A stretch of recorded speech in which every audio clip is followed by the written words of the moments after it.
한 번 더 인사하겠습니다. 하나님께로부터 은혜 받으십시다. 하나님께로부터 은혜 받으십시다.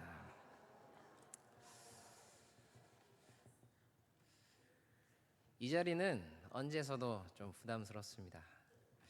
이제 제가 이 교회에 온 지도 벌써 청년으로 처음에 이 교회에 왔거든요. 11년도 2011년도. 예. 그리고 한 달 있다가 바로 방송 간사를 시작해서 수년 동안 있다가 또 청년부 간사를 하고 파트 사역자 됐다가 전임 됐다가 수련목을 하고 이제 목사 안수가 돼서 지금 이 자리에 또 서 있습니다. 그 긴 시간 동안 제가 사무실에 있으면서 변하지 않는 사무실의 그런 고충이 한 가지 있었습니다. 오늘 말씀 제목이 기도인데요. 기도자를 세우는 게 정말 사무실의 고충 중에 하나입니다. 권사님, 집사님, 기도 하셔야 됩니다 라고 얘기하면 나 못해요 이러시는 분들이 생각보다 너무 많습니다. 생각보다 정말 많습니다. 이 자리에 계실지도 모르겠습니다. 그런데 이 기도의 자리는 은혜의 자리입니다. 정말 좋은 자리입니다. 정말 좋은 자리. 특별히 이 대표 기도 하는 거는 기도 자체가 하나님과 대화하는 것이지 않습니까? 하나님과 소통을 하는 겁니다. 정말 좋은 자리인데 그 은혜의 자리를 다 그냥 거절합니다. 어떤 교회들은 인원들이 너무 많아서 서로 기도하겠다고 지원자를 써서 순서대로 기도하는 교회들도 있다곤 합니다. 저희 교회가 그런 교회가 됐으면 좋겠습니다. 기도 너무 부담스럽게 여기지 않으시길 바랍니다. 그냥 김영미 전사님께서 이제 전화하시면은 그냥 기도구나 마음의 준비를 하시고 하나님께서 나에게 말씀하신다. 하나님이 나랑 대화하고 싶으신가 보다 라고 생각하시고 그런 요청이 오면은 아멘 그냥 하겠습니다 해주시면은 참 감사할 것 같습니다. 오늘 기도란 제목으로 함께 말씀을 나누려고 합니다. 기도는 라틴어로 제가 방금 이야기했지만은 소리가 통한다라는 의미가 있습니다. 기도는 곧 하나님과 우리의 소리가 통하는 겁니다. 하나님과의 대화. 그런 기도에 여러 가지 의미가 있습니다. 하나님께 부탁드린다, 하나님을 의지한다, 판단한다, 중재한다, 탄원한다, 간구한다, 부르다, 여러 가지 의미가 있는데 오늘 본문을 통해서 이 세 가지 장면을 통해서 우리의 기도가 어떤 것을 향해 가야 하는지 한번 생각해 보는 시간을 갖도록 하겠습니다. 먼저 2절 3절입니다. 우리 함께 다시 한번 읽어볼까요? 2절 3절입니다. 시작.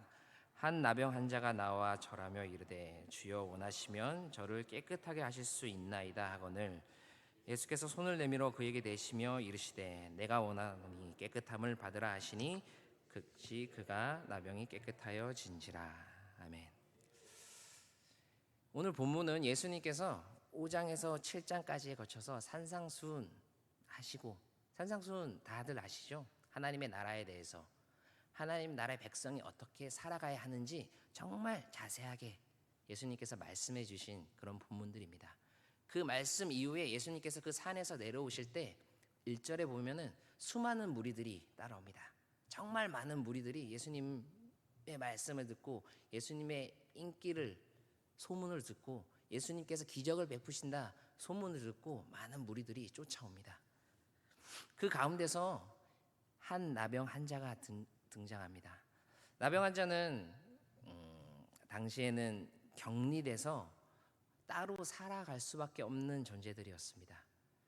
전염성이 심해서 그 공동체에 함께 살아갈 수 없어서 딴 데 격리돼서 살아가는 존재들이었습니다. 그 사람들이 일반 사람들이 있는 곳에 나와서 발각이 된다면은 돌로 쳐서 죽을 수 있는 그런 법이 있는 시대였습니다. 그만큼 이 나병 환자가 예수님께 나아왔다는 것은 자신의 목숨을 건 겁니다. 내가 그 자리에 나아갔을 때 돌에 맞아서 죽을 수도 있는 상황인데 그것을 개의치 않고 내 문제, 내가 정말 간절한 내 문제, 고쳐지지 않는 이 나병 병이라는 이 문제를 가지고 예수님 앞에 나아가는 겁니다. 우리의 기도는 내 문제부터 시작됩니다. 초신자의 기도는 역시 내 문제부터 시작하죠. 하나님, 저 이런 문제가 있습니다. 하나님, 저 이런 고통이 있습니다. 하나님, 저 이런 아픔이 있습니다. 이런 사람들과의 관계 속에 문제들이 있습니다. 주님, 해결하여 주시옵소서. 주님, 고쳐 주시옵소서. 주님, 나에게 이걸 주시옵소서. 주시옵소서, 주시옵소서. 이 기도가 초신자, 그리고 처음 우리가 하나님께 기도로 응답받기 위해 준비된 기도의 자세라고 할 수 있습니다. 저희들은 어떻게 기도하나요? 우리가 처음 신앙생활 할 때 한번 기억해 보십시오.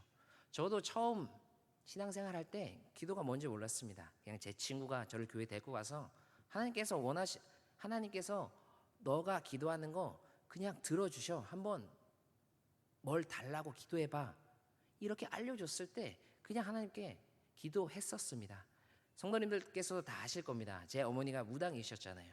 그래서 저는 그냥 그게 싫어서 하나님, 제 어머니 무당일 그만두게 해주세요. 요 기도했습니다. 처음 가서. 그 기도가 응답되었을까요? 바로 응답됐으면 좋겠는데 수년 동안 응답되지 않았습니다. 그래서 전 교회를 떠나고 다시 나중에 어쨌든 회복이 되었지만은 처음 기도는 우리가 기도에 대해서 잘 몰랐을 때 처음 기도는 일단은 내 문제입니다.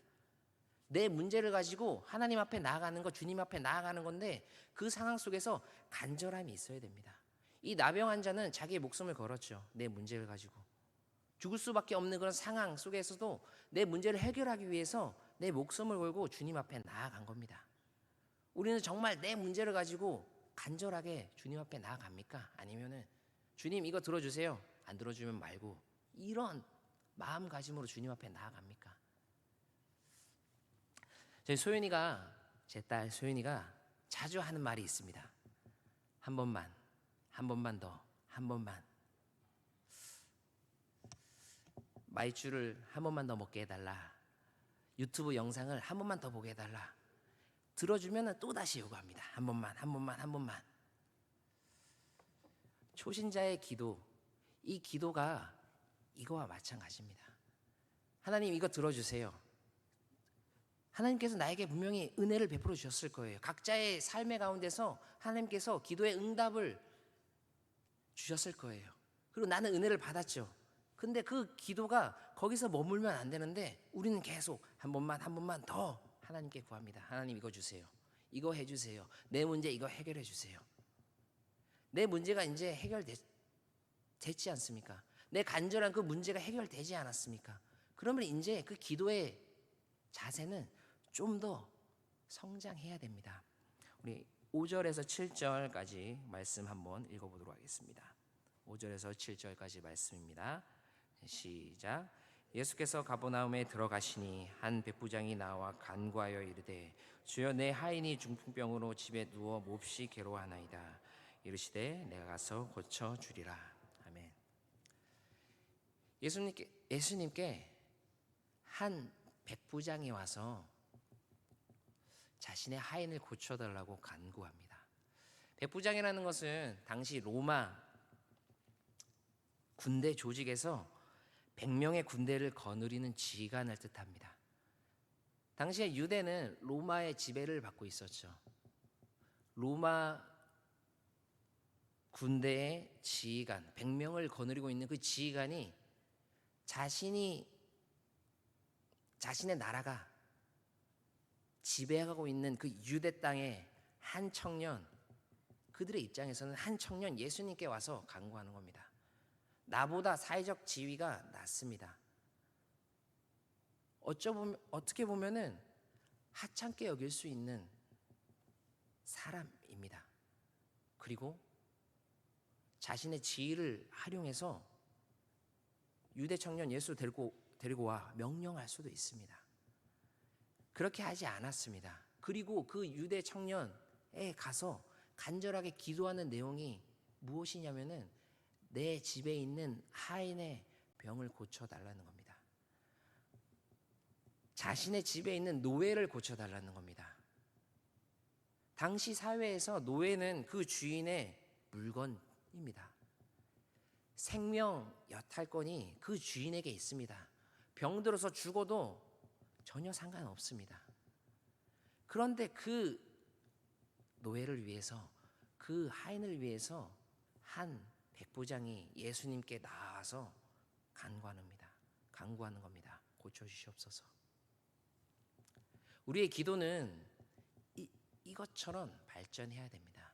여전히 내 문제 놓고 기도하는 게 아니라 나와 전혀 상관없는 사람, 내가 이 사람을 위해서 기도하지 않아도 전혀 다른 사람이 나에게 뭐라 할 수 없는 그런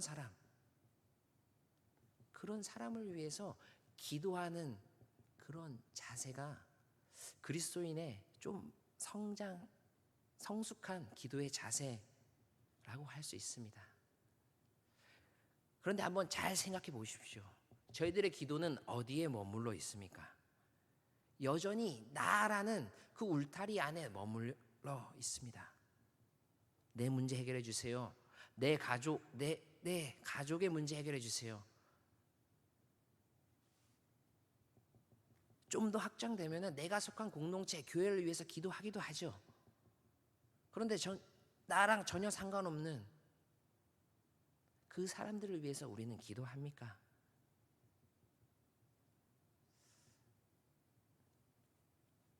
저는 잘 모르겠습니다. 저도 잘 기도를 안 합니다. 내 가정을 위해서, 내 부모를 위해서, 내 자녀를 위해서, 그리고 내가 속한 이 교회를 위해서 기도는 하지만은 나와 전혀 상관없는 여전히 이 세상 속에서 제약 속에 빠져 있는 죽어가고 있는 영혼들을 위해서는 제가 얼마나 기도하는지 물음표를 던지면은 대답을 할 수가 없습니다. 성숙한 그리스도인의 기도의 자세는 이런 모습이 담겨져 있어야 합니다. 그랬을 때 하나님께서 우리의 기도 소리를 들어주십니다. 그랬을 때 우리가 정말 하나님과 대화하는 겁니다. 하나님과 소통하는 겁니다. 하나님과 소리로 통하는 관계가 되는 겁니다. 그런데 여기서 끝나는 게 아닙니다. 우리 마지막 단계가 있습니다. 우리 14절, 15절 우리 함께 읽어보도록 하겠습니다. 시작. 예수께서 베드로의 집에 들어가서 그의 장모가 열병으로 앓아 누운 것을 보시고 그의 손을 만지시니 열병이 떠나가고 여인이 일어나서 예수께 수종들더라. 아멘. 베드로는 누구죠? 예수님의 12제자 중 수제자라고 불리는 한 사람이죠. 지금 베드로는 예수님과 동행하면서 예수님의 사역에 동참하면서 예수님의 그 공생의 사역에 동참하면서 자신의 삶을 포기하고 예수님을 따라가고 있습니다. 그런 상태에서 예수님께서 베드로가 기도하지도 않았는데 베드로의 집에 들어가서 장모의 집에 들어가서 장모가 열병으로 누워 앓아 죽어가고 있는데 그를 위해서 기도하십니다. 그리고 그를 치유해 주십니다. 우리의 기도는 우리가 구하지 않아도 하나님께서 나의 필요를 너무나도 잘 알고 계시기 때문에 하나님께서 분명히 나의 아버지 되시고 나의 필요를 너무나 잘 알아서 다 해결해 주시겠다고 말씀하고 계시는데 그것을 신뢰하지 않고 하나님의 말씀대로 삶을 살아가기만 하면은 예수님이 알아서 주님께서 알아서 다 책임져 주신다고 말씀하시는데 그러지 않고 따라가고 있지는 않습니까? 내 뜻대로 내 마음대로 내 삶을 살아내고 있지는 않습니까? 성숙한 그리스도인의 정말 기도의 자세는 내가 구하지 않아도 하나님께서 책임져 주신다는 그런 믿음이 곧 기도입니다. 그런 믿음이 우리 안에 있었으면 좋겠습니다. 예수님께서도 말씀하지 않으셨습니까? 마태복음 6장 31절에서 33절까지의 말씀입니다. 마태복음 6장 31절에서 33절까지의 말씀 우리 함께 읽어보도록 하겠습니다. 시작. 그러므로 염려하여 이르기를 무엇을 먹을까 무엇을 마실까 무엇을 입을까 하지 말라. 이는 다 이방인들이 구하는 것이라. 너희 하늘 아버지께서 이 모든 것이 너희에게 있어야 할 줄을 아시느니라. 그런즉 너희는 먼저 그의 나라와 그의 의를 구하라. 그리하면 이 모든 것을 너희에게 더하시리라. 아멘. 하나님께서는, 예수님께서는 우리의 필요를 이미 다 알고 있습니다. 그래서 먼저 우리에게 요구하는 것은 하나님의 나라, 하나님의 의를 구하는 것입니다. 그것이 무엇입니까? 그리스도 예수님처럼 우리의 삶을 살아내라는 겁니다. 예수님을 따라서 삶을 살아내라는 겁니다. 예수님께서 가신 그 길, 그 좁은 길, 예수님께서 명령하신 거 서로 사랑하라. 그것을 실천하면서 삶을 살아내라는 겁니다. 그랬을 때 하나님께서 이미 우리의 필요를 다 아심으로 다 채워주시겠다는 겁니다. 강도도 자기 자식에게 좋은 것을 주신다 말씀하지 않았습니까? 하늘 아버지 되시는 온 만물의 창조자 되시고 주인 되시는 그 주님이, 그 하나님이 우리 아버지 되신다고 했는데, 우리의 필요를 다 알고 계신다고 했는데, 왜 우리는 그것을 잊어버리고 여전히 주시옵소서 주시옵소서 이 기도만 하고 있습니까? 물론 그런 기도가 아예 필요 없다는 게 아닙니다. 그 기도만 머물러 있으면은 하나님의 응답이 이루어지다가 멈춥니다. 우리의 기도는 정말 성숙한 그리스도인답게, 베드로가 예수님을 따라서 자신의 삶을 모든 것을 포기하고 주님을 따라서 내 삶을 주님께 온전히 드렸을 때, 내가 구하지도 않았는데 나의 필요를 아시고 채워주시는 그 기도의 모습으로 나아가야 합니다. 그랬을 때 우리는 정말 주님께서 칭찬받는, 나중에 예수님께서 다시 이 땅에 오셨을 때, 우리가 죽었을 때, 우리의 육체의 죽음을 잊고 주님 앞에 설 때 칭찬받는 그리스도인 될 수 있습니다. 그런 저와 모든 성도님들 되길 기도하겠습니다. 여전히 부족하죠. 여전히 연약하죠. 그리고 매일 넘어지고 매일 실수하고, 그래도 희망이 있지 않습니까? 이 세상을 창조하시고 불가능이 없는 전지전능하신 그 주님, 그 하나님이 내 아버지 되신다는데 무엇이 두렵습니까? 무엇이 불가능합니까? 불가능하지 않습니다. 하나님께서는 우리가 정말 기도의 용사가 되길 원하십니다. 정말 나를 위한 기도, 나와 전혀 상관없는 타인을 위한 기도, 그리고 구하지 않아도 하나님께서 이루어 주시겠다는 그런 믿음의 기도, 그런 기도의 자리로, 기도의 삶으로 나아가는 저와 모든 성도님들 되길 기도하겠습니다. 우리 기도하겠습니다. 사랑해 주님 감사합니다.